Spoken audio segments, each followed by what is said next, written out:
یہ کہا اس دم کوئی کم تو نہیں ہے آپ میں سے، غور فرماؤ کسے تم چھوڑ آئے ہو، ذرا مجھ کو یہ بتلاؤ۔ کہا یہ سن کر ابو جہل بولا ایک بچہ ہے چھوٹا سا، حفاظت کو اسے سامان کے ہم نے رکھ چھوڑا، وہ بچہ ہے سفر پہلا ملک شام ہے اس کا، بھتیجا ہے ہمارا اور محمد نام ہے اس کا۔ کہا سنا جب نام تو وہ پادری ایک دم تڑپ اٹھا، سنبھالا اس نے خود کو ابو جہل سے، پھر یہ فرمایا ارے نادا انہیں بچہ سمجھ کر چھوڑ آیا ہے، وہ جن کے واسطے ہم نے یہ دسترخوان سجایا ہے، محمد جب تک تشریف میرے گھر نہ آئیں گے، ارے بدبختو تم کیا ہمارے جانور بھی تب تک کھانا نہیں کھائیں گے۔ اللہ نے قرآن میں کہا ما ننسخ من آیت او ننسها نأت بخیر منها، جتنے پرانے دین تھے میں نے ان تمام کے تمام دینوں کو منسوخ کر دیا، اس لیے کیا کہ جب یہ دین قوموں کے پاس آیا، جب یہ شریعت قوم کے پاس آئی، قوم نے جو ہے اس کے اندر تحریفات شروع کر دی، اور وہ جانتا تھا کہ میری شریعت کو، میرے دین کو، میری کتاب کو منسوخ کرنے والا ایک نبی ہوگا۔ پھر جب زیارت کی، دیدار کیا آپ علیہ السلام کا، آپ علیہ السلام چلنے لگے، کہا نہیں نہیں آپ رکیے، کہیں ایسا نہ ہو کہ میں اسی حال میں مر جاؤں، مجھے پہلے ایمان لانا ہے، مجھے اس دین کو قبول کرنا ہے جس کی بشارتوں کو میں نے اپنی کتاب کے اندر پڑھا ہے، میں بھی تورات کا بہت بڑا عالم دین ہوں، مجھے اپنا کلمہ پڑھائیے۔ جب یہ سفر مکہ سے ملک شام کی طرف جو ہے یہاں سے اب روانہ ہو گئے،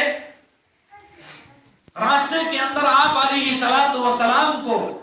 جب قضائے حاجت یا ضروریات ہوا کرتی تھی اس عرب کی گرما گرم علاقے کے اندر اور اس تپتی زمین میں، جب آپ علیہ السلام کو کسی طرح کی بھی کوئی رکاوٹ بن جاتی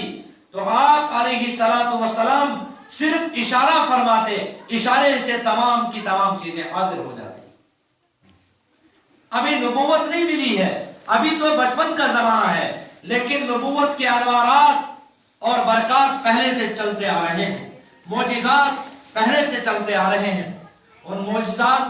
میں سے بہت سارے معجزات آپ علیہ السلام کے ہیں، مختصر جو ہے معجزات بیان کر کے اپنی بات ختم کرتا ہوں۔ اور معجزات میں سے ایک معجزہ یہ بھی ہے کہ عرب کے اندر دھوپ سخت قسم کی ہوتی ہے، وہ دھوپ جب آپ علیہ السلام کو لگتی تو درخت اوپر سے آ کر کے چھاؤں بنا لیتے، اور ایک مرتبہ آپ علیہ السلام کو قضائے حاجت ہوئی ہے، قضائے حاجت کے لیے آپ علیہ السلام نے چاروں طرف نظر دوڑائی، کہیں پر آپ علیہ السلام کو کوئی آڑ نہیں ملی جہاں جناب رسول اللہ صلی اللہ علیہ وسلم جا کر اپنی حاجت پورا فرماتے۔ تو قضائے حاجت کو پورا کرنے کے لیے آپ علیہ السلام نے انگلی کا اشارہ کیا ہے تو چاروں طرف سے وہ جھاڑیاں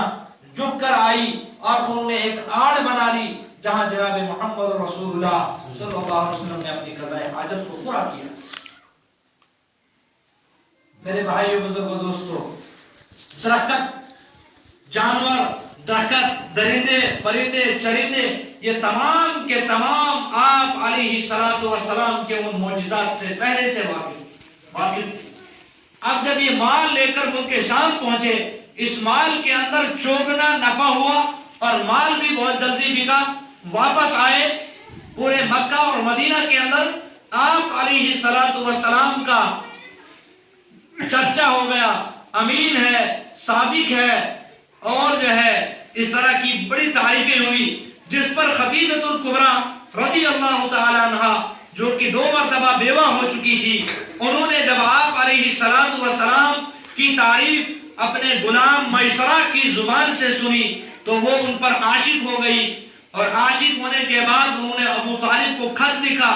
کہ آپ اس بچے کو مجھے دے دیجئے، میرے پاس بھی اس وقت کی مالدار عورت تھی، کافی مال ہے، تاکہ میں بھی ان کو جو ہے مکہ سے ملک شام بھیجوں۔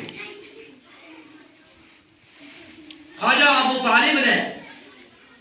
آپ علیہ السلام کے سامنے یہ تجویزات رکھی کہ مکہ کی عورت حضرت خدیجۃ الکبریٰ رضی اللہ تعالی عنہا جو 2 مرتبہ غالباً بیوہ ہو گئی ہے، انہوں نے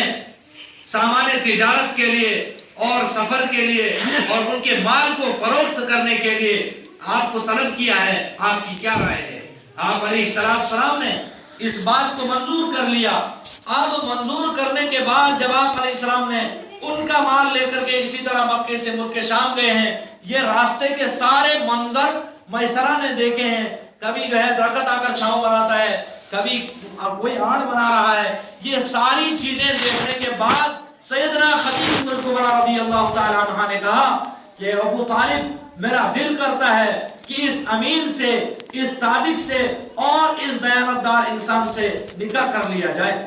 آپ علیہ السلام کی عمر مبارک اس وقت 25 برس تھی اور خدیجہ الکبریٰ رضی اللہ تعالی عنہا 40 سال کی تھی. یہاں سے ہم جوان